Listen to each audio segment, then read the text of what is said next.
Welcome to the Overheard Podcast, recorded live in Banff. My name is Daniel Ruda. With me always is my co-host, Matty Rage. Let's go. Today we are at a very, very special location. We are steps away from the Bow River at the Rutherford Cottage. Let's go meet our guest. Welcome to the Rutherford Cottage. How you doing today, Peter? Just wonderful. Thanks for coming. Thank you for having us. This is a small cottage for big ideas. You guys with big ideas. Well, let's go inside and we'll get right to it. We'll catch up with you in a bit. All right, welcome back. We are now inside the Rutherford Cottage with our guest this week, Peter Poole. Thank you so much for joining us today. Thank you. Yeah, thanks for having us. It's an awesome little spot here. It is beautiful, steps away from the Bow River. Before we get too far into things, if it is your first time listening to us, please don't forget to give us a little like and subscribe. Every little bit helps us along this journey to bring you more episodes like this. No doubt. The more cool guests we get, the more cool guests we can have. Exactly. Let's cut to our new Shaft ad. We got something new from Shaft today. We'll be right back with you in about 20 seconds.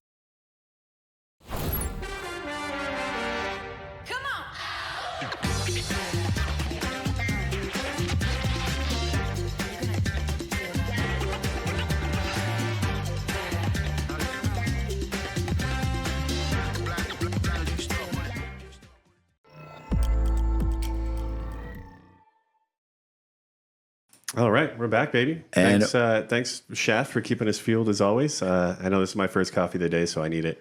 Right on. Yeah, big thanks to Drink Shaft. You can get them down at Townhouse Liquor. You can get them up at the Rose and Crown, non-alcoholic and alcoholic. So, yeah, go get yourself fired up with some shafts. No doubt. Welcome back. Thank you for joining us today. Let's do a little bio for Peter Poole for those that maybe don't know who he is. Peter Poole is a developer and conservationist, having studied engineering and public policy at MIT. He has a strong interest in reshaping capital to leave positive environmental footprints. Through his company, Arctos and Berg Management, Peter develops and transforms commercial and residential buildings, such as the Juniper Hotel and the Crag Cabin.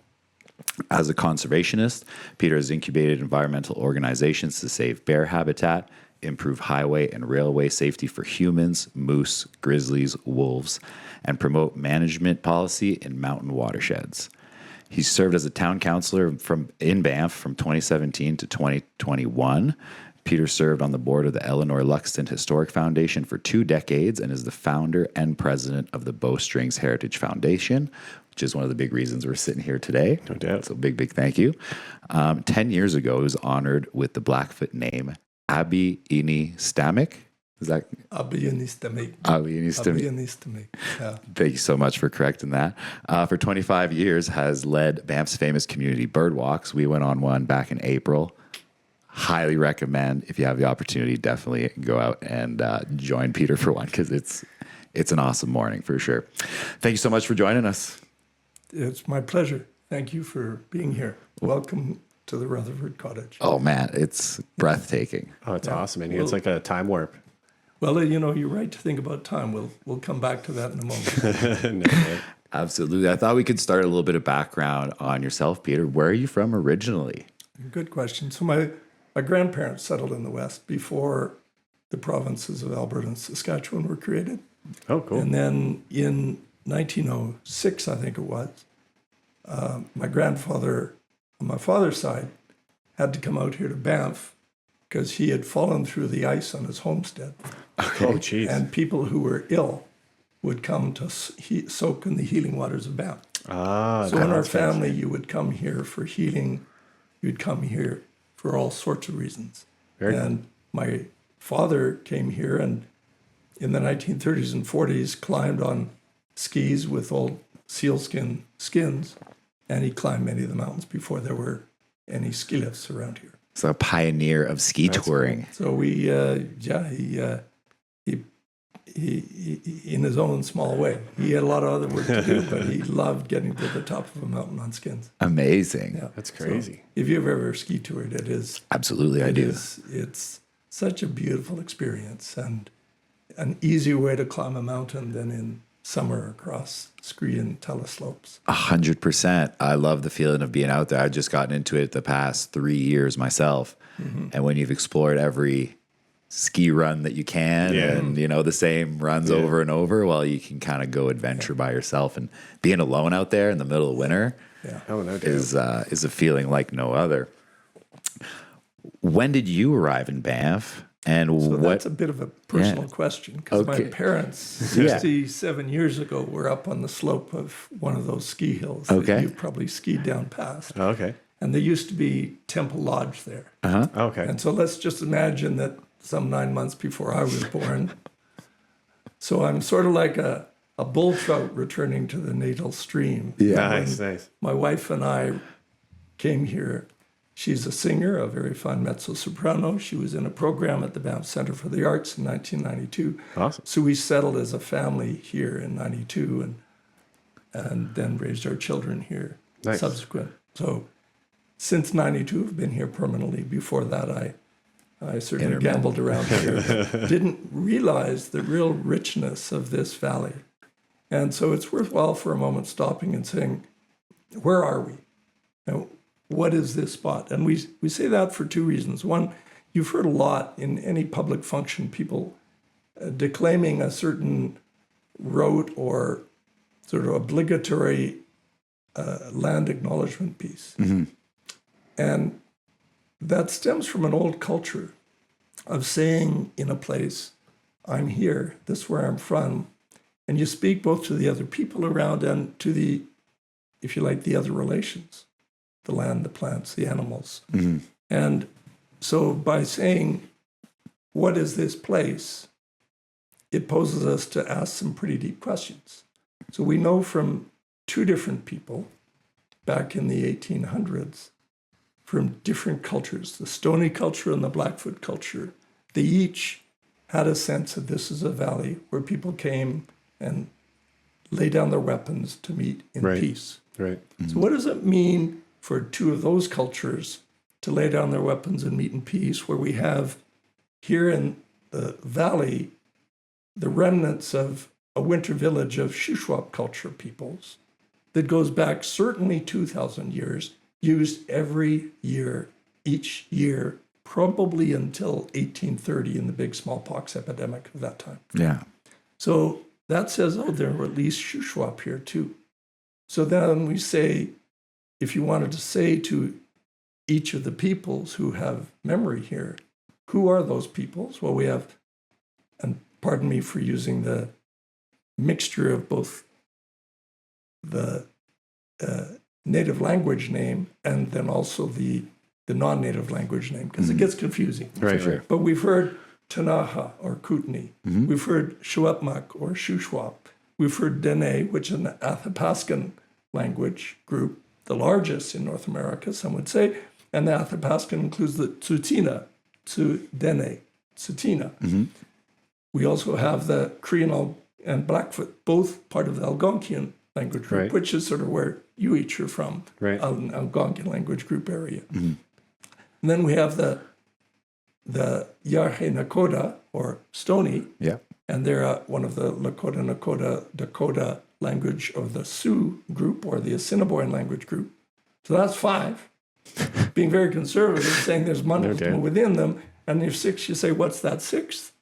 Well, that 6th is Métis, or Métis, which brings in both Scottish Gaelic and French. Mm-hmm. And we have in Canada, so where each of you are from, you'll have both in Chatham area and Ottawa area, 3 overlapping language groups. Maybe even 4 in Ottawa, because that was a really important trading spot. Yeah. Mm-hmm. There's no spot I know of in the country with 5. And Banff has 6 conservatively. So we have a wealth of saying, how can we, with all this language memory, how can we reach out to families who have memory of this valley and start to learn from them what we've forgotten for the last century? So I've been doing that for the last few decades, and I now have friends, I consider them friends, from family groups, each of whom in these 6 language groups have memory of this valley. Amazing. Wow. And that's something that is very important. I think as me and Matt have dived into this journey, we didn't come here to learn about this, and you're in these places that have immense cultural significance. Like our birdwalk starting off the Cave and Basin Yeah, exactly. that's almost like a, Yeah. And when we see the National Historic Sites there, and Yeah. how significant they are, there's a lot here that's rich. You know, I didn't grow up in a spot with 4 no. important National Historic Sites. No, you yeah, did not. yeah, Well, no, yeah. I didn't. Yeah, I didn't not either. yet. No, there's nothing really And so in this there. is really rich from a Canadian perspective. And I think that Banff, and those of us in Banff, we're at our best when we live up to the majesty of our surroundings and say, what can we do for the country as a whole? Okay. And by paying attention to this rich ancient history and bringing those voices to the surface, we have a chance to help the broader country in this period where we're really rebuilding our country in a new way.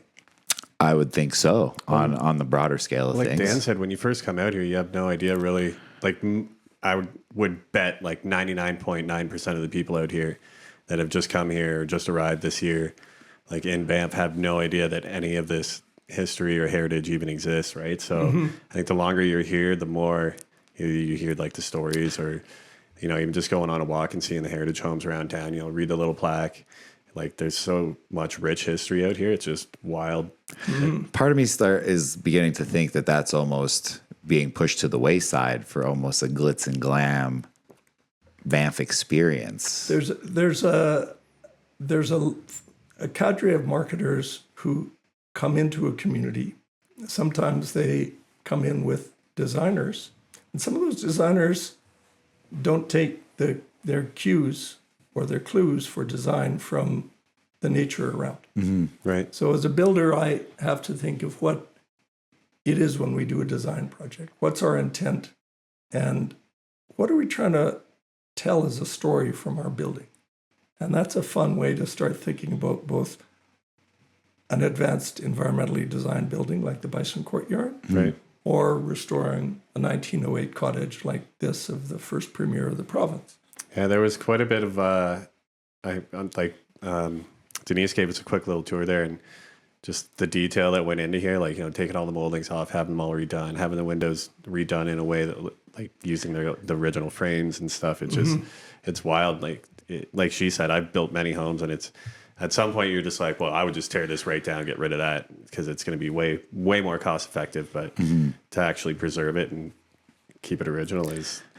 Well, and to make it available for the future. We've future-proofed. Right. Did Denise tell you that we've removed the gas line from the house? Yeah. So we've installed solar panels and air source heat pump. Amazing. So this building will outlast each of us. Yeah, for sure. Which is what you would want from a That's what building. we hope. Yeah. The building I'm currently living in, I don't think was built under the same principle as far as that, with thermostats and that having to be changed almost yearly, it seems, in little kind of corners being cut. It seems like by cutting that initial corner, you're incurring a bunch of cost on the back end, which just doesn't seem very smart. Design is a fun challenge. There's always these trade-offs, and I think if you have a long-term vision, you get that partly by having a long-term historical sense. And so as we continue our discussion, it's important to think of why we look back and how that helps us look ahead. That's a very good point. And I'm glad you brought that up, because that kind of leads us to one of our questions, which is, we mentioned in your introduction that you have a strong interest in reshaping capital to leave a positive environmental footprint. Can you take us through what that means and how we achieve it? Let me be pretty frank here. Yeah. So, and there's a lot of people who won't know a couple of these terms in depth, but most everybody has heard about these things in one way. We have 3 really big grand challenges of our time. One is the climate crisis. 2 is the loss of species on Earth. Yeah. And 3 is the misuse of how we've designed industrial chemistry. Let's just stick with 2 of them. 2 of these grand challenges. One being how we make nature fabulous and wonderful, and how we create a future that's carbon neutral, if not carbon negative. Okay. And so one of the ways that people talk about that is they say, we want to reduce our environmental footprint. What would it be if where we put our foot down, we have fruitful wetlands get propagated? What would it be if we leave behind something that's a better nature than we started? What would it mean if we begin propagating native plants and put plants above our head? Because indeed, nature is so much above our capacity that we deserve to live under it. Absolutely. And so when we were looking around to say if we're going to do a development in Banff, which is already, back in the 90s, I was saying it was overdeveloped. We have to take existing buildings, take the cars off of the ground, put them underground, put people above ground, make the building beautiful, restore heritage, sequester carbon by using native plants, use the best environmental products we can, including the first Forest Stewardship Certified Council woodlot in the country. We bought their whole first year of their cedar for all the cedar siding at the Bison Courtyard. Amazing. Very cool. So we did on one thing after another. Oh, we also cut out vinyl because that's one of those chemicals in society that if it combusts, it just goes up into toxic gas. So we wanted to say, how do we do something thoughtful and be beautiful and see if that can create a seed that will transform other things? So what has happened? In this little few rinky-dink buildings on Bear Street, we restored one of the oldest two cabins in the in the park. Absolutely. The old Craig cabin. Put people on the ground, and now the town has replicated that with making Bear Street mostly pedestrian. Yeah, exactly. And the idea of pedestrianizing the downtown Banff is going to happen on Caribou Street, maybe on Wolf Street, and this idea that humans belong above ground and that we would displace cars makes for a better community. So I wanted to design for community. Well, when we did our interview up at Norquay, we had a very good, well, I don't know if it's a good point. I mean, it's from a financial standpoint, it makes sense. But he was saying that like an above ground parking stall is something like, by the time you get done with everything, it's like 8,000, and an underground parking stall is something like 80,000, which is why people don't want to build underground parking. And it's like the way that they were pitching it was just like it's kind of unfeasible from a developer's standpoint because of just the massive cost of it. Is that? Yeah, really good thought. You can get through a lot of details on the costs, and there's they're not wrong. Their numbers are a little off, but they're not wrong in the general thought. Then the question is, if there is parking and if that's a public good, who should be owning a public good? And that's a question that's often not discussed. Okay. Do we invest in public utilities by having private companies do that? Yeah. Or do we invest in public utilities by having public capital do it? And that becomes a social trade-off. Right. And we need to think really clearly about the long-term implications of privatizing our public goods. Fair enough. And this town has had a history under Parks Canada of privatizing public goods. And that's a really general trade-off that we have to think about really hard as we go into a fall election. If you've been talking about this since the 90s, why am I only hearing about it now? Like this whole sustainable development thing, the Bison Courtyard, as I've kind of dove into your business history, your personal history, why aren't we doing more of this? Well, let me ask you a little bit about the term you used, sustainable. Yeah. You've got a close partner, I think you have, right? Absolutely. Yeah. And if I asked you, Dan, how's your relationship? And you said, oh, it's sustainable. That's not a very good way to put it. I would have to say, gee, I'm really sorry for you. I want your relationship to be flourishing, to be wonderful. And I want our relationship with nature to be flourishing and wonderful. Yeah. Right. I don't want us to be just sustainable. Anything less than would be illegal. Yeah. Right? So in fact we ought to actually be aiming to be positive. And so let's think carefully about some of the words we use, including, this word sustainable it's got its own jokes, but there's a second joke associated with it, which is Parks Canada's term, which is no net negative environmental impact. Now, do you understand what the term no net negative environmental impact is? No way, and you're good with words. Now, there's a funny way to tell a story about this, which is the story told by the architect we brought in, Bill McDonough, North America's foremost leading architect. Nice. And here, this term, no net negative environmental impact, and had to say this following lovely joke, which is, this professor comes to a university and is teaching in a linguistics class as a visiting prof, and he says, English is a really interesting language. In English, you can say yes to mean a positive. You can say no to mean a negative. You can say a double negative to mean a positive. Like, I will never not go down Banff Avenue without getting a gelato. I will never not go past the cafe without getting an espresso. We use double negatives. And he says, but English doesn't have any situation where you use a double positive to mean a negative. And then this little guy, Matt, in the back of the room says, yeah, right.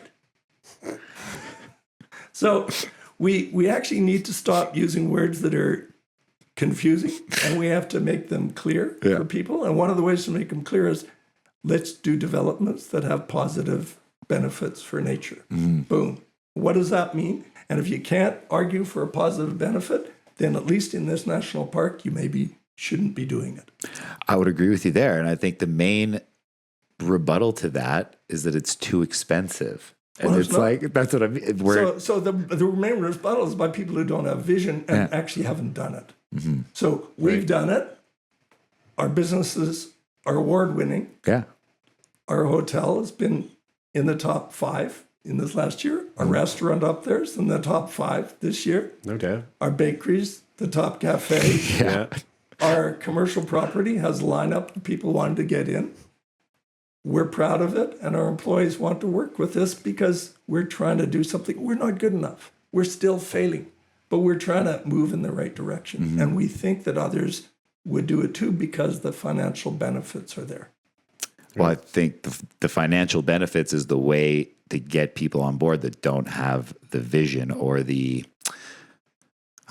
what is it, willpower or steadfastness to stick to their ideals. I think there's a lot of people who don't yet know, and they're willing to be convinced, and they're willing to have the discussion to open it up. So what you're doing in Banff is helping open up discussions of possibilities, and the possibilities are often bigger than we give ourselves the opportunity to think about. Right. Heritage is one of the examples where the possibilities we can have a good discussion on. Well, 100%. Let's get right down to it. We're sitting here in a beautifully restored cabin. Why should we care about preserving the heritage properties of Banff? So we talked about where we are as a valley with an old history. Right. Every story starts with a time and a place. And just think about one of your traditional childhood stories. Once upon a time in a deep, dark wood over there. Yeah. Or just last week. Yeah. For example, if I were to tell you a story about being up on the Athabasca Glacier, I'd say, just last week, I was up on the bright, shiny Athabasca Glacier, and I picked up a piece of ice, crystal clear, and I asked the guide, how old is this? And I didn't know what the answer would be. I thought he might say, oh, this one is 200 years. It was 600 years old. Wild. And I'm thinking, wow, 600 years old. This is piece of ice that I'm now about to put in my mouth is older than almost any of the It's outlived generations. I've been in North America. Yeah, no doubt. And that's really beautiful. And so we get to start saying stories when we talk about history. And the stories are unique to our place. Just like you have your own story, which is important. Each of your listening audience has their own story, and their stories are important. I think we are stronger as a community when we tell our stories to one another. Right. Well, our stories are kind of interwoven in a way due to sharing this land, right? And due to sharing the space. I'm not from here. Matt's not from here. We're not, our families aren't from here. And we find community in this place for some reason, just as maybe people put their weapons down a long time ago, we kind of put other things aside in order to stay here for some reason. And some people will be here because they're healing. Mm-hmm. Some people because they were just born here. Mm-hmm. Some people are here and they die here. Some people are here to get married or to fall in love. Some people to get a paycheck, and in the course of doing that, they actually deepen their self-understanding. Mm-hmm. That's something magical about this place. People can have whatever reason they're here, and they can come together in unity. And there's some wonderful examples of that. So picture, for example, 100 years ago this year, Mary Vaux, the great painter of wildflowers, she was out here painting the wildflowers of North America, a monumental book of 5 volumes that got published by the Smithsonian, that same institution that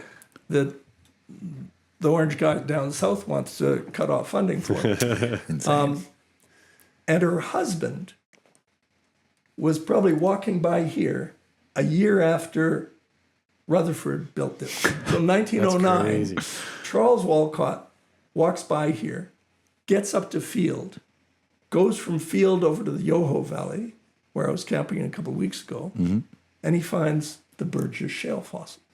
So what does the Burgess shale fossils help us understand? They help us understand in the 20th century what the history of evolution and all life on Earth was. No doubt. Going back 505 million years. Like, it's really, really incredible. My partner's father gave me a book about the Burgess Shale. I'm forgetting the title of it off the top of my head. A Wonderful Life. Yes. Yeah. Absolutely. Yeah. And it's changed my perspective on this whole area. And I read the parts of the book because it's quite scientifically dense.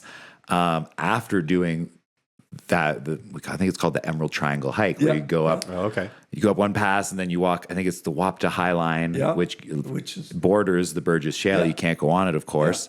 If you haven't been there, like, to be around these fossils and this shale that is prehistoric, these fossils exist nowhere else. Like, it's really, this is a wonderful part of this area. The fossil body is a UNESCO World Heritage Site on its own, for sure. And here in Banff, you really don't get an interpretation of it. No. But here at Rutherford Cottage, we're thinking, what would it take for us to begin interpreting that? Because Rutherford and Walcott were around the same time. And if we then look and say, what is the 21st century in life? So 20th century in life, we learn about these weird fossils. Oh, they are strange. One of them is called hallucinogenia. Like, go figure. Was that the scientist on some sort of hallucination? Or was it you look at them and it is so weird? Yeah. It just breaks your brain looking at it. Yeah. It's wild. One of them is called Picaya. We all liked in the little rock rabbit and the rocks up in the high the Pica, right? Yeah. So this is called Picaya. Picaya. It's a worm. It's a little worm that is all of our ancestors. Yeah. Isn't that cool? Like, we're all just little worms.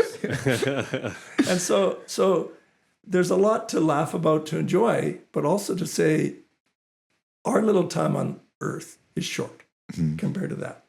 Our little space in this planet, in this valley, is small compared to what we know about the universe. What's a marvel about the humans, about each of you listeners, is that we're able to take something small, like our own lives, and think about the other 8 or 9 billion people on the planet. Right. We can think about our own time, 50, 60, 70, 80 years, and think about 500 million years of history. Yeah, wow. We can extend our ideas in space and in time in ways that only humans seem to be able to do. It's very true. And if we can do that here, we can look forward in a good way. Very well said. Wow. Well, with all these amazing heritage sites that we have around here, what would you say to those that argue that, some of these spaces, like this cottage, for instance, should be torn down and made into multi-unit complexes? Great. So we did a little calculation of that. Yeah. We looked at all the heritage buildings, and we said, if you just put in their backyards, if you kept all the heritage buildings, put in their backyards laneway housing, like the Lexington Historical Foundation has done, and we added housing here too, by the way. Yes, we've done that. So if you added that, you would more than oversupply the current housing deficit. Now that housing deficit, we have to start asking ourselves, 40 years ago, there was a housing deficit of 250 to 300 homes. Right. Absolutely. Now there's a housing deficit of somewhere between 250 and 500 homes, depending on who's. In the 2015, 10 years ago, the wonderful Leslie Taylor was commissioned to do a housing study for Banff. In it, she talks a lot about housing supply, nothing about housing demand. Yes, we What spoke we know about this. about any economic problem, housing is fundamentally an economic problem. Right. With any economic problem, there's a supply and a demand side. For decades, we've only been talking about the supply. We actually will never solve it unless we also work on the demand. Right. We discussed this on our bird walk, and this hit a big note with me because it's plain as day. It's absolutely right. We've never, ever looked at, and when you look Anybody at who pays rent each month is saying, gee, the demand's a little too high. People know. I'm trying to find a place right now. I know exactly The how it demand's goes. too high. Yeah. And so it's not a problem of our supply or protecting heritage. It's actually how we manage demand. 100%. And that's something we haven't been willing to have those tough conversations about. And one side of that too is when you see retail spaces being shut down or converted into restaurants, where a retail space might need a handful of employees to run, where a restaurant would need an army of about 30 to 50. Because you know what that's like working in restaurants. 100%. Exactly. It's very, to be quality servers, you're working your feet off. You're doing 10,000 steps in a shift easily. Oh, yeah. And it's a lot of work. And there's a lot of emotional interaction as you're trying to help these people through all their Is there ever? complexities. Right? Yeah. And so it's a tiring job being a server here or being a cook here in the hot kitchen or whatever. For sure. Oh, I know what that's And like. you've been the cook too. Oh, yeah. That's what I do right now. Yeah. Oh, you do? Wow. They wow. both have their challenges, for Oh, yeah, sure. no doubt. Yeah. And so I think that we're not paying enough attention to the needs of the hardworking poor in this community that are the backbone of our tourism industry.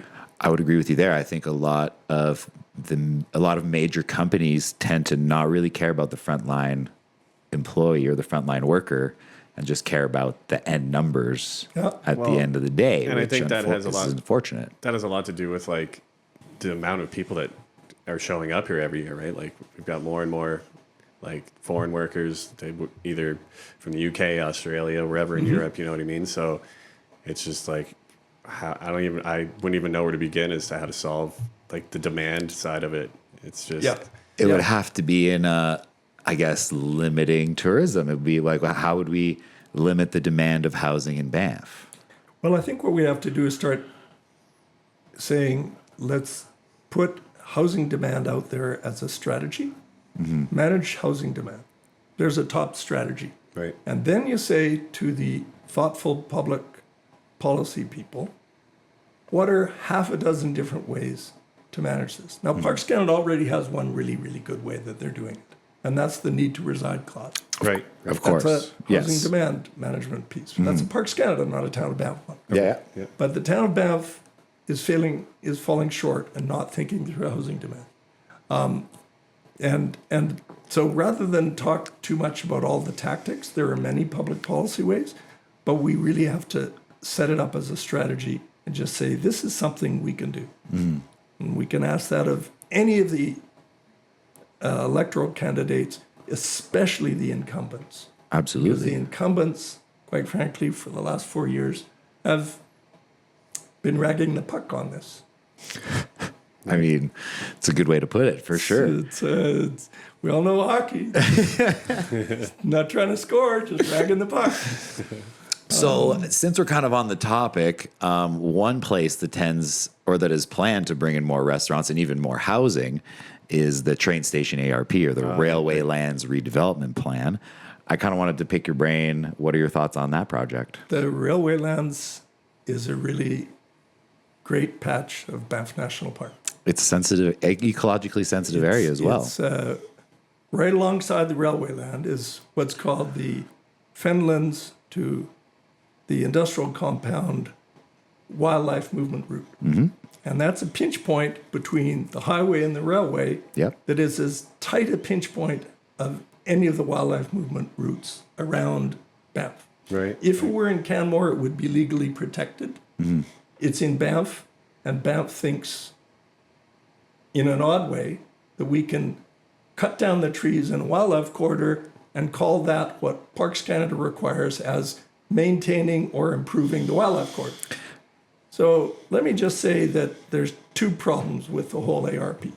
One is fundamentally the lands are public by nature and by law. Now, I would get into an agreement, as the current leaseholders of those leases will argue, that no, they're private leases.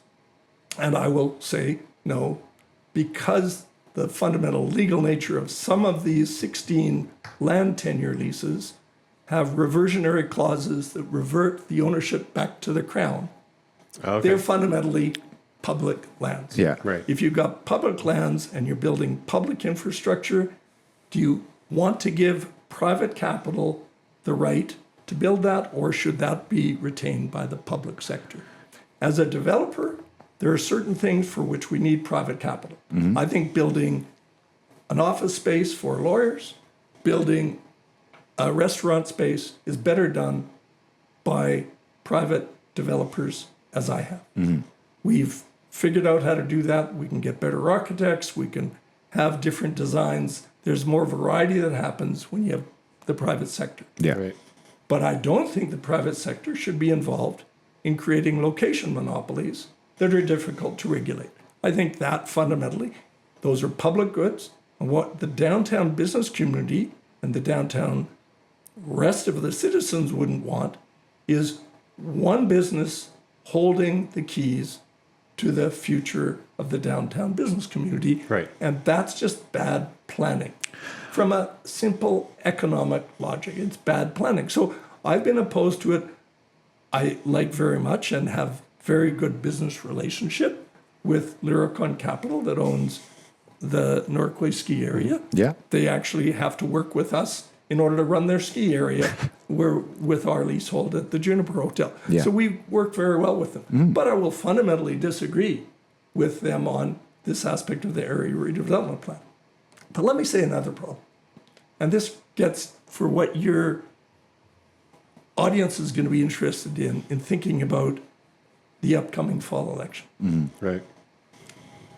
The current incumbents didn't probe the current administration on these Achilles heels of the area, the railway land project. And the two Achilles heels are the legal problem of these leases, Yeah. and they're never going to do that, either because the town administration thinks they have to keep such a meeting behind closed doors, or because they're too much the supporter of the developer. So we'll take people like you in the media and the Rocky Mountain Outlook to possibly host a meeting with retired lawyers from the Justice Department to explain these leases to all citizens. Because if these are fundamentally public lands, let's get it out there in the public. I mean, the public let's be should transparent. know. Let's be transparent. The second thing on transparency is really transparent. And the town administration, when I was serving on council, failed to mention to us that the management plan that we're supposed to follow, the park management plan, says maintain and improve this wildlife corridor.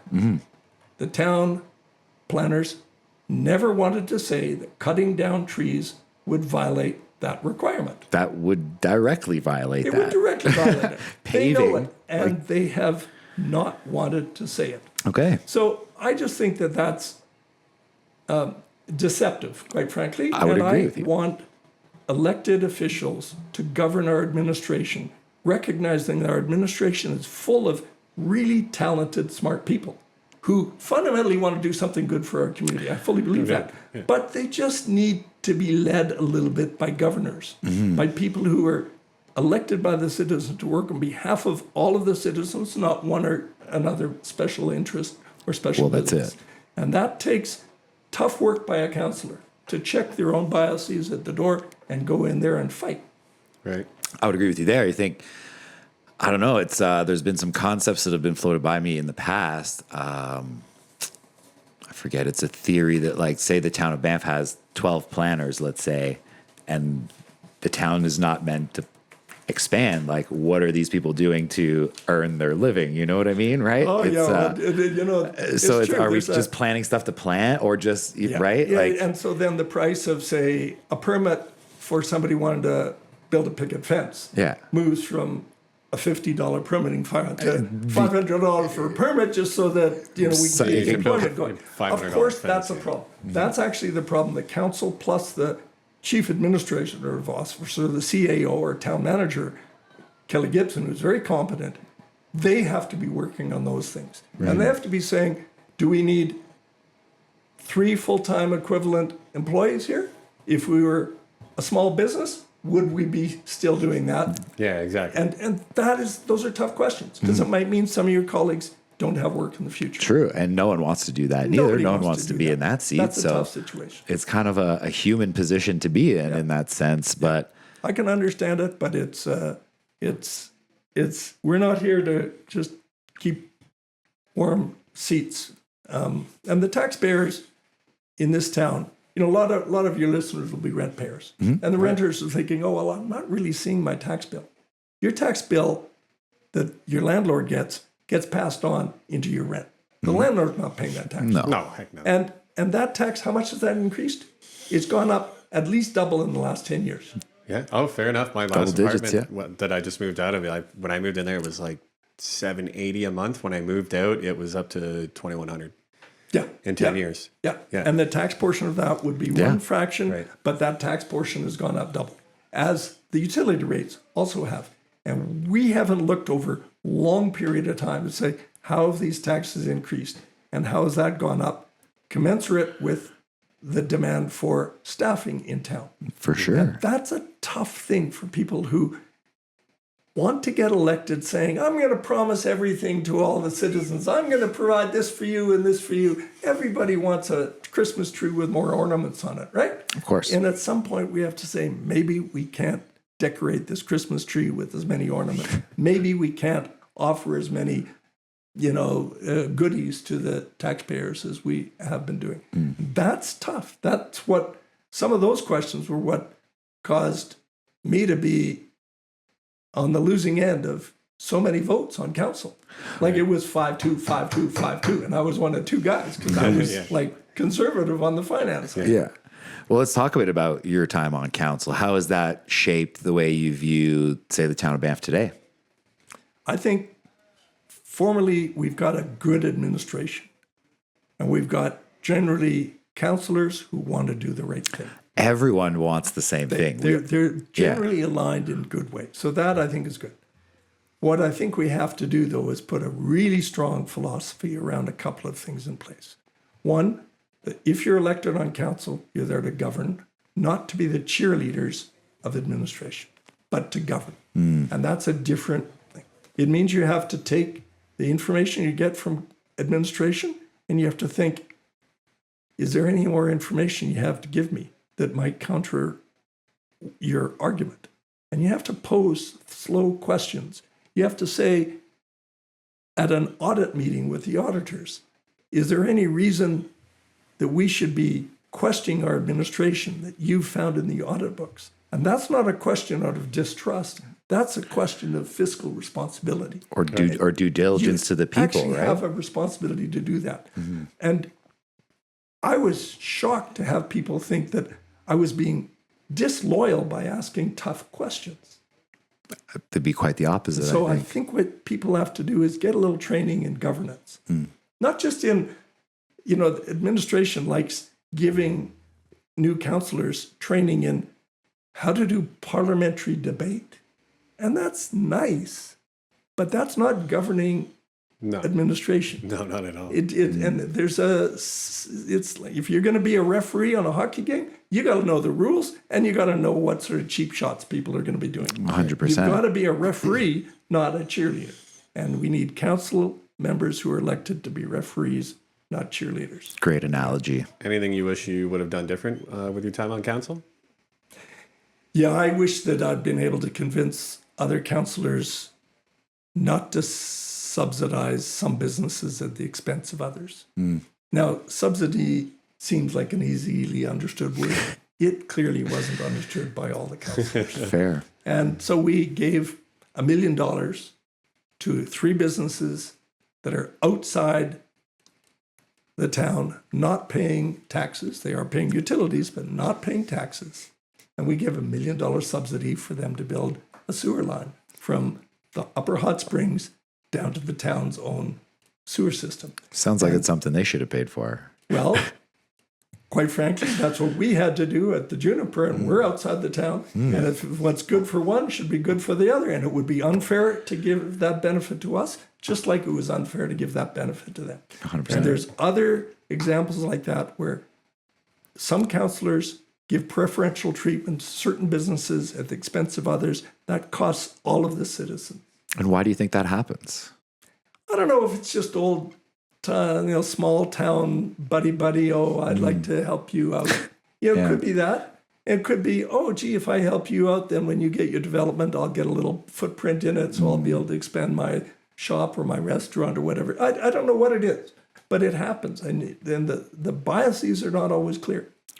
Well, I think the more you look into projects, like there's one in particular along the highway to Jasper that kind of piques my curiosity as to how that type of attraction gets to be built. And it doesn't really add anything to the area as far as staff or as far as all these, you know what I mean? You're talking about the skywalk. Absolutely, I am. So Yes. the skywalk. It seems like an interesting thing to be allowed to do. Yeah, you drive past, if you're driving to Jasper, you go past the Saskatchewan River crossing, you take a big bend, then you get to the Icefield Center. Just past that is a pullout that looks over the valley. Yeah. That pullout was built by my grandfather on public funds.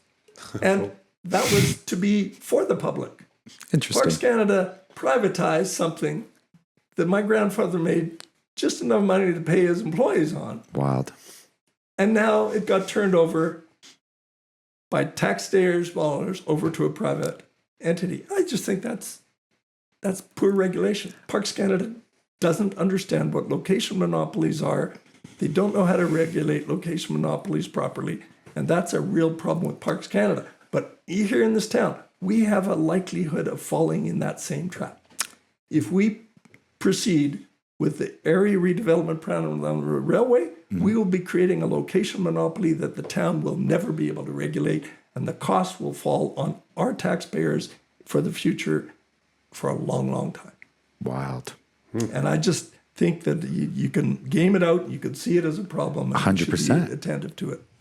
So you were wondering also, if I were thinking of time on council, are there any things that are fun to do? That you end up being proud of? Because, we want to inspire a lot of people to run for council. Yeah, exactly. And one of the first things, if you're going to run for council and you're not already on council, you've got about 800 votes to get that the person on council doesn't have to fight for. It's a bit of an uphill battle. So you have an uphill battle even for you to get those 1,100, 1,200 votes you need to get elected. If you want to ask about that, call me, because I gave advice to 3 or 4 of the current councillors when they were running, and I have no trouble to give advice to anybody, regardless of your political spectrum. You may disagree with me on everything that we talked about, but I know some of the electoral calculus, so you might find it advantageous. But one of the things I was really proud of was when Mayor Sorensen, who was not particularly at that point a fan of me, she put me out in the garbage dump the first 3 years. like typically, literally, I was the councilman appointed to the garbage dump. Yeah. And she got criticized formally by some citizens, and there's a formal process to handle that.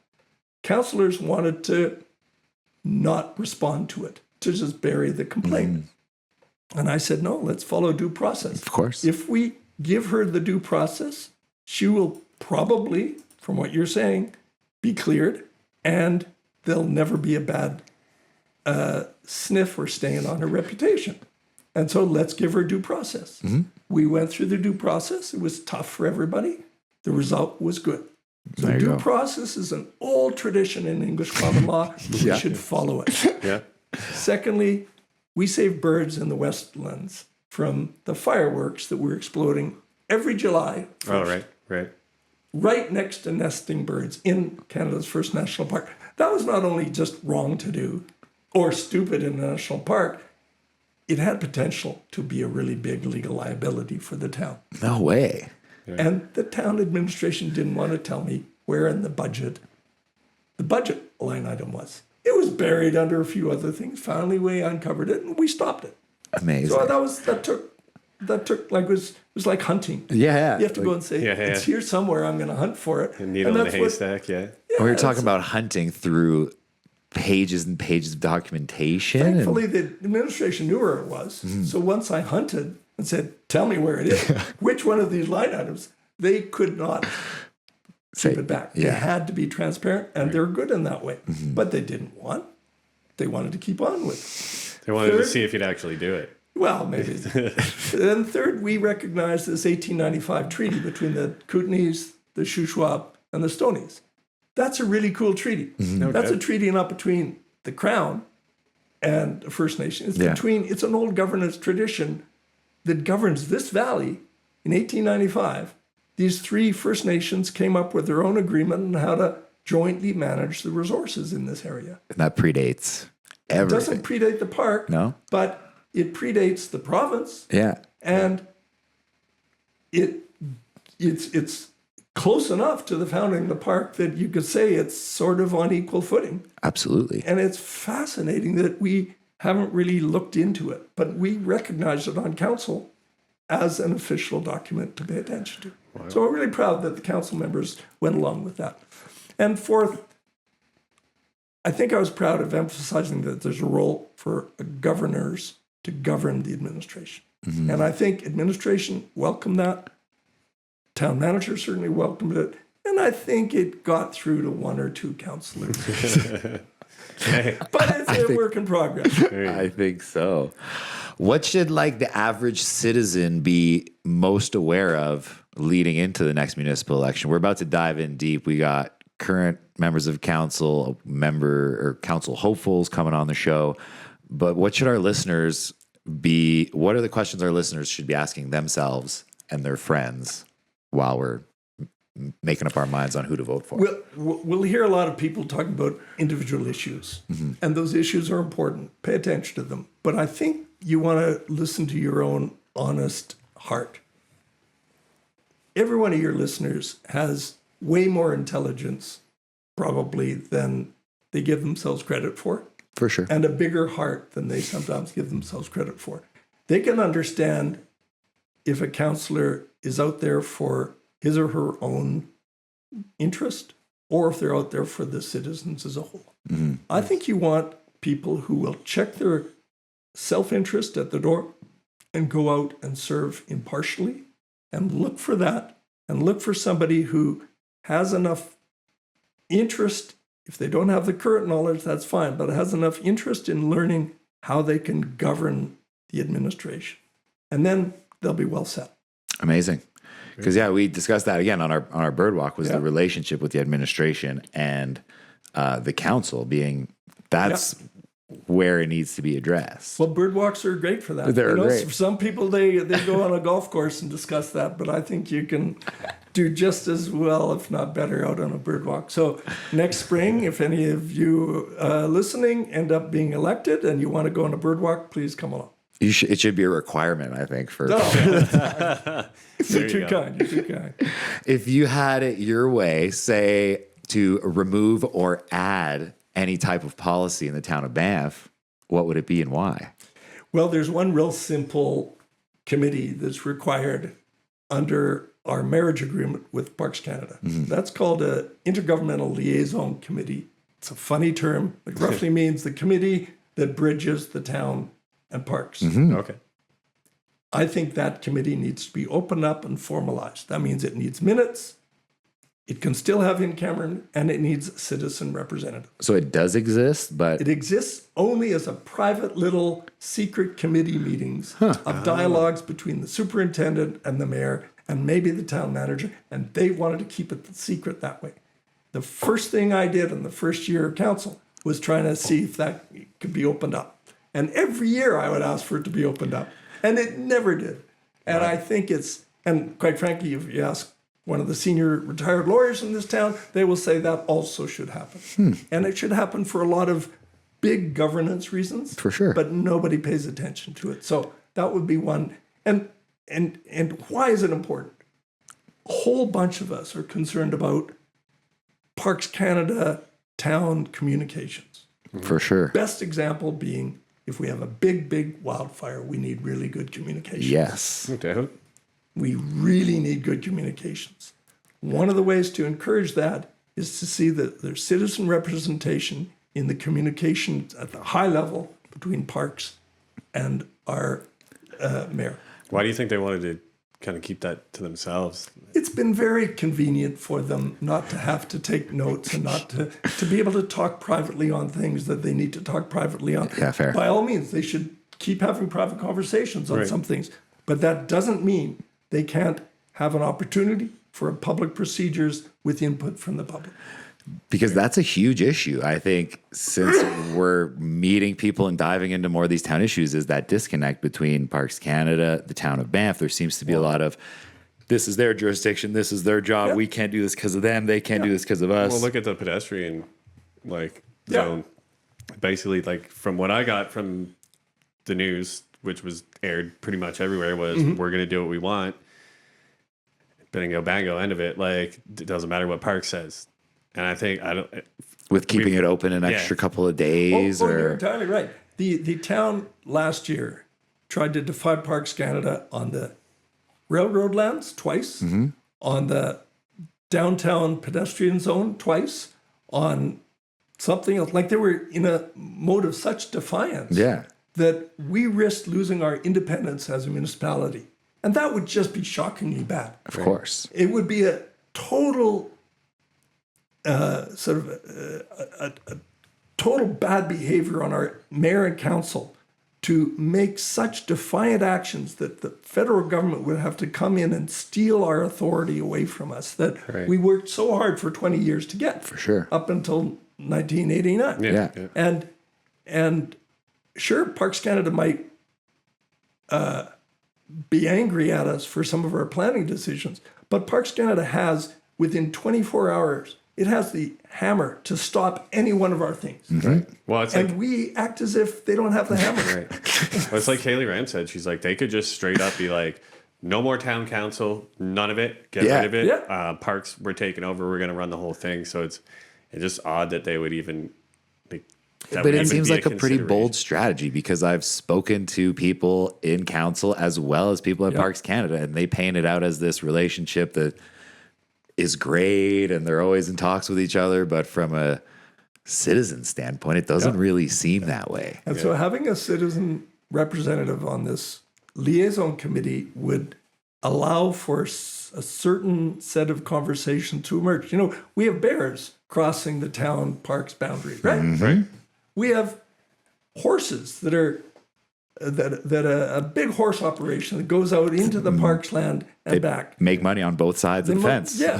And so we actually have to, a lot of things that are penetrate in and out, and we need something other than just the mayor and town manager interacting quietly without any minutes with Parks Canada. Right. If there's any council hopefuls out there, I hope they're listening to that last bit because that is, some very interesting thoughts put forward. Shifting gears a little bit here. A lot of debates in town. They boil down to tension between conservationists and commercial developers, which you happen to be both of. How do you navigate this tightrope with yourself kind of personally being a developer and your conservationist environmental background? That's a really good question. First, I think we can take a page out of the culture of the Blackfoot.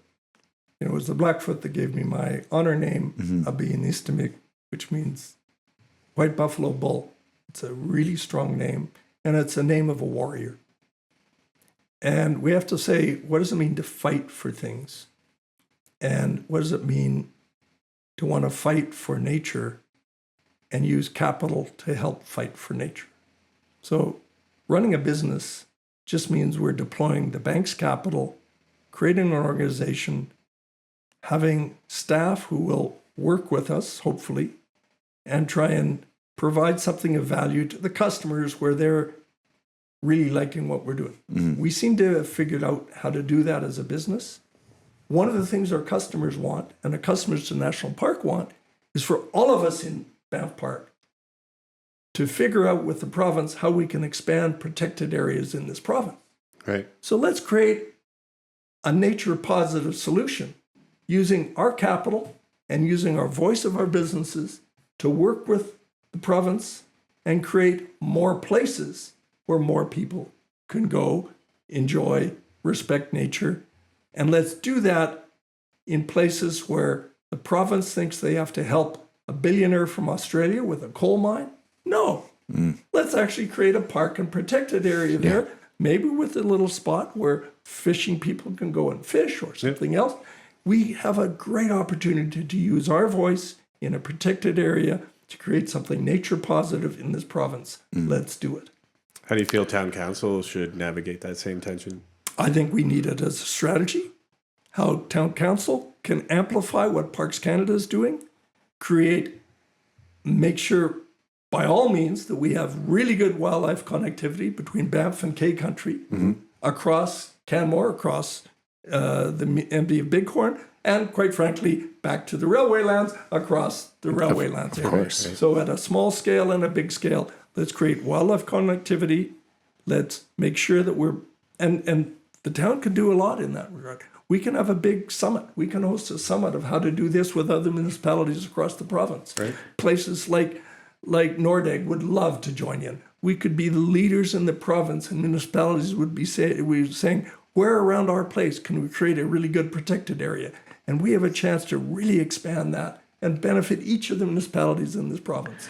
And again, I think having more spaces like that would maybe alleviate some of the bursting at the seams type of things that we're experiencing here in Banff Lake Louise. And there is no shortage of beautiful spaces in this province. Absolutely. We really need to create more of those. That's actually been in the federal government mandate for a long time. We should be amplifying that at the provincial level. So that's one of the things we can do, and the town council can assist in that by using the power that council members often don't realize they have, which is just convening others. Right. The power of convening and bringing in top thinkers offers more power than many people think. I feel like there's almost not a pledge against that, but like, why would they want to bring someone in that might oppose them or that might oppose their interests or their ideas, or to like, I don't know, be a stick in the mud against their ideas, let's say. Well, I think this council is varied, and I think the Tourism Bureau has reached a new plateau in their thinking where they're actually now talking about what it would be for our town to be carbon neutral. What would it be for our town to be nature positive? And they haven't worked out all the options. So let's help them work out options. Let's do brainstorming, because I'm positive that if we just brainstorm among people in this town, we'll come up with ideas. If we invite 2 or 3 other towns, we'll have even better ideas. Right. So I think community and collaboration is the way forward, and nature positive. And so a business has a chance to say, we're taking a strong stance for conservation. Why? Because our customers want it. We want to be allied with the values of our customers. That's just good business. No doubt. You would think that would already be a focus here with businesses in the town of Banff. Like, Fair enough. aren't we not all here? There's a surprisingly large number of managers and staff who really uphold that idea. And when I was door knocking, I would hear it again and again and again. Yeah. And so I think there's a lot of people here who really value that. There's not all that many people who speak to it. Well, I think And there's that's just I think there's some people who are unsure of how they should speak to it. So you are given an opportunity for voices to be heard, and that's great for you. And as you give an opportunity for voices to be heard, other people will hear it and say, I get that. People are saying that, aren't they? I guess I could say it myself too. Yeah. Well, I think it's just such a weird vibe in town with everything being kind of so interconnected that I think sometimes people just feel like, I can't say that. Like, if my job finds out that I said that or posted that, like, there goes my job. And then your housing is tied to it. Yeah. It's like, people just don't want to ruffle feathers in town with it being such a small community, right? But think about all the employees. There's 600, maybe more employees in Caribou Properties in all their hotels. Yeah, yeah. And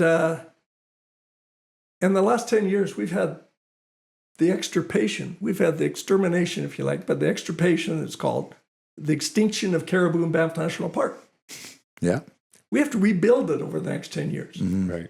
Caribou Properties, with their 600 employees, if they give authority to the employees to say, do you want to conserve caribou? And as you talk to the guests coming, do they want to see caribou back in Banff National Park? They'd say yeah. The guests will talk to the staff. The staff will hear yes. Right. And if Caribou Properties allows those ideas to come up to the surface, my gosh, we'll have 600 people supporting caribou restoration in Banff National Park. Well, speaking of the next 10 years, if we kind of continue on this growth of tourism, like, where do you see Banff in the next 10 years? What does it look like for you? Well, let me start with caribou. Sure. Okay. So the old quarter. I've got a quarter. There's the queen on that side.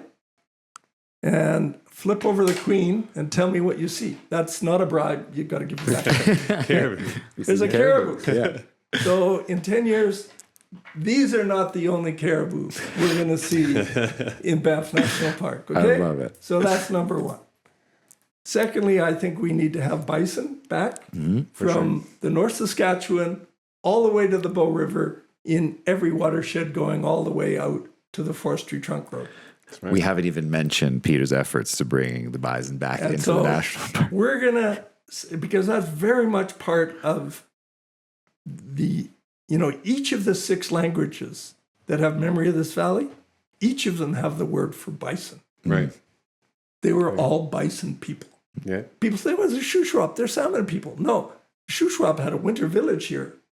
Come and get bison, yeah. They had bison. We found bison under the bison courtyard that were 6,000 years old. Bison have been here in this valley for a long, long time. yeah. And they're coming back, and it is wonderful. Amazing. So secondly, we're going to have bison.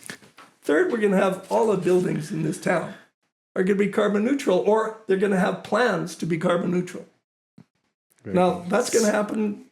It's really easy. All we have to do is begin very simple regulations of reporting on our carbon emissions for every building, and that in order to renew your business license, you have to have a plan for carbon neutrality.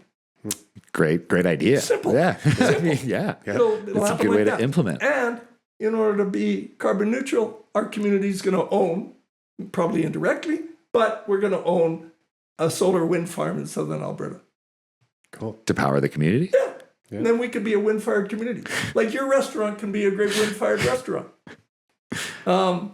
We'll be nature positive by doing all these bison things. Mm-hmm. Now, one of the guys that I lean on for advice on that, I recently met.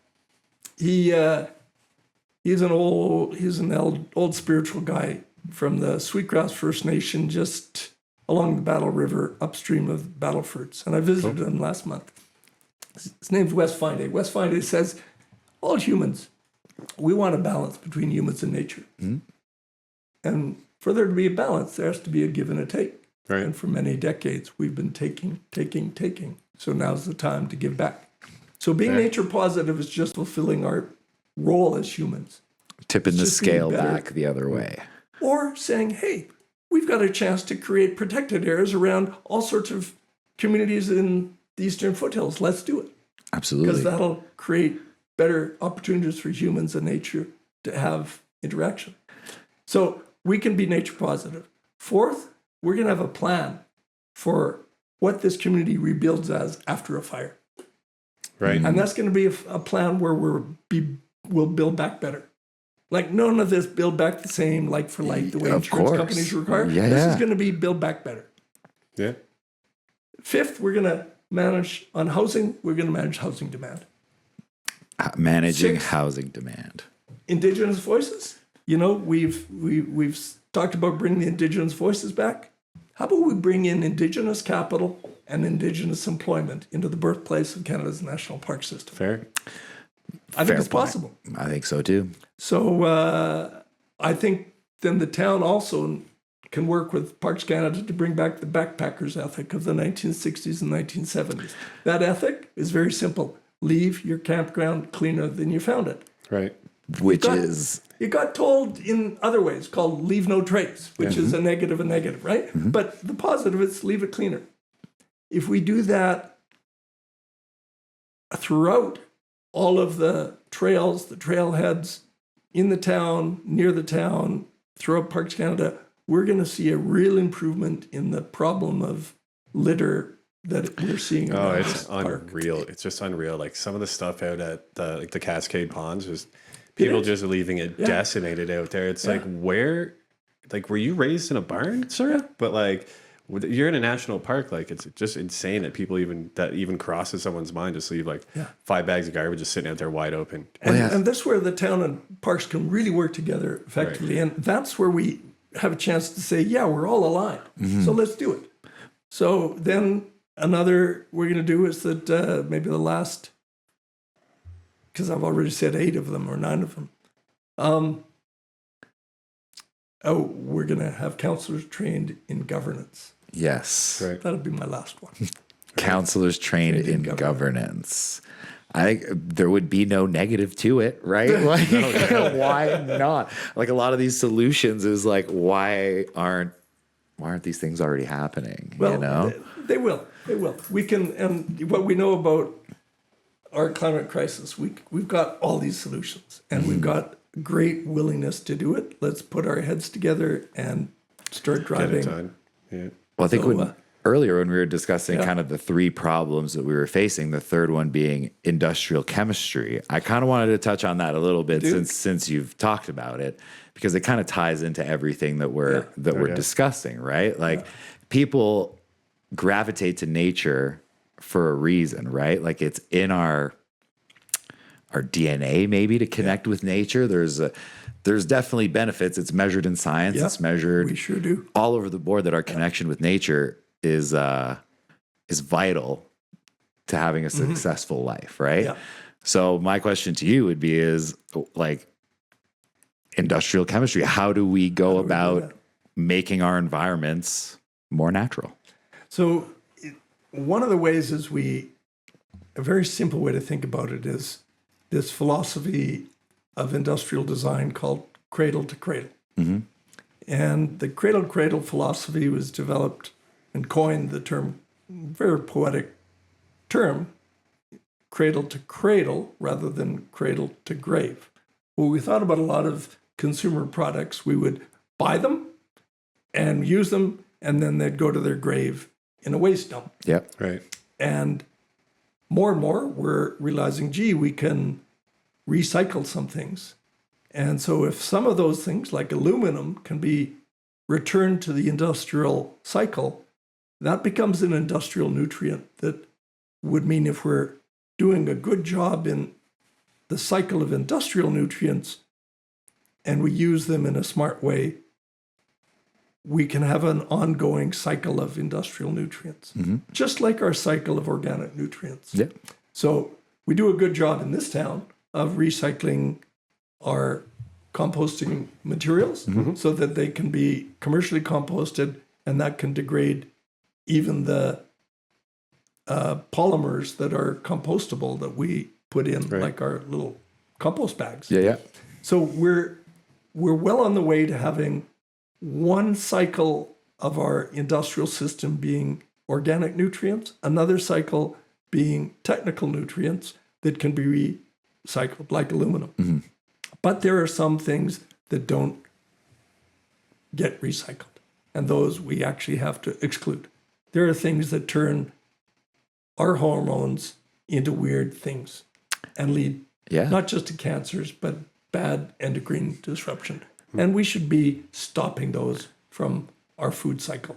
I've recently, actually, my partner Natalie, being way more health conscious than I am, we've recently stopped wearing fragrances because fragrances are big endocrine blockers and can really mess you up. And I didn't know that. Yeah. Huh? So I guess there's a lot more that we're exposed to in our day to day that's gone so far from where we're supposed to be. And then people wonder why they feel a certain way, or they're getting certain negative reactions to.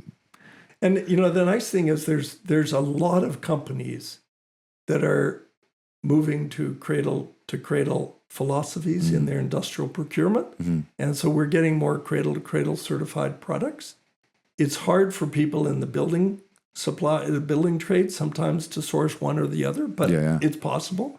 And that's a really good challenge for people. And one of the things in kitchens, you work in the kitchen, I wanted to have a group of environmentalists from the kitchens in our community work together and begin writing to the suppliers. Right. Can we check the ingredients in the container you're using?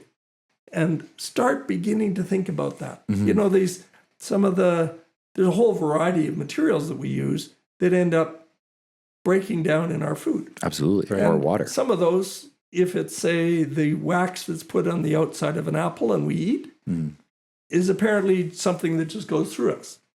And so that's okay. But how about the things that don't go through us that end up being lodged? Because we've certainly learned that in women's ovaries and men's testicles, we can now find microplastics. Now, that's sort of weird. Yeah, that's wild. And so I think we need to start thinking about that. But that I try not to talk about too much. That gets really nerdy.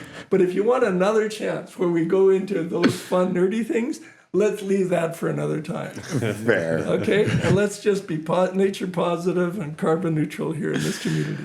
I love it. I think it's all something that if we should have been striving for many years ago. I think, the more we dive into this, the more it's like, why aren't these things talked about more openly? But then it kind of comes back to, I think, finances and greed being a main motivator of why we don't do things. So maybe my last question to you, Peter, would be is how do we combat I would call it the greed epidemic in Banff? Well, the mountains aren't greedy. Definitely not. The mountains just are there, and they have their own quiet beat. Yeah. The river's not greedy, but sometimes it takes a life or two, just like sometimes a mountain takes a life or two. And it's sad when we lose friends or we lose loved ones, and either they fall off of a mountain or they drown in a river. And I've got family friends recently whom each of those things have happened. So we have to be aware of the risks of being here. And during the time that we are here, let's try and live up to the majesty of our surroundings. Right. And if we think that these surroundings are majestic and that I believe each one of us can live up to the majesty of our surroundings, and by doing that, we will live in a good way here. Right. I think living up to the majesty of this place would be an honor for sure. So definitely a good way to put it. Thank you so much for sharing your insights with us today, Peter. Thank you, Matt. Thank you. Yeah, lots to think about moving forward. Okay. I hope you guys enjoyed it. Those that tuned in, if you're still with us, make sure you hit that like and subscribe. This has been a long time coming. I think I've been very excited to sit down and pick your brain on certain issues that I think need to be discussed moving forward into the election. So, well, it'll be a good time for us. It's an important election. Please join. Your voice matters a lot. Yeah, for sure. Absolutely. So thanks for tuning in. Stay tuned with us. We got plenty of guests on the political spectrum coming up over the next few months leading up to the election. So, and I think on September 30th, is it? There's an all candidates forum hosted in Banff by the Biosphere Institute. Oh, we'll be there. Attend that. We'll be there. Thank you. For sure. So yeah, it's just to not end up in a position like we once were, where the town is divided over something like the pedestrian zone. If people pay more attention right now and inform themselves and make the proper decisions leading into who we vote to council, maybe we can avoid some headaches in the future. No doubt. Well, I think we'll have elections are battles and they're team sports. So support your friends, get out there and campaign, learn how to door knock, and we'll create a really great council coming up. Let's hope so. Well, that's all the time we got for today. And like every week, see you next Tuesday. See you next Tuesday.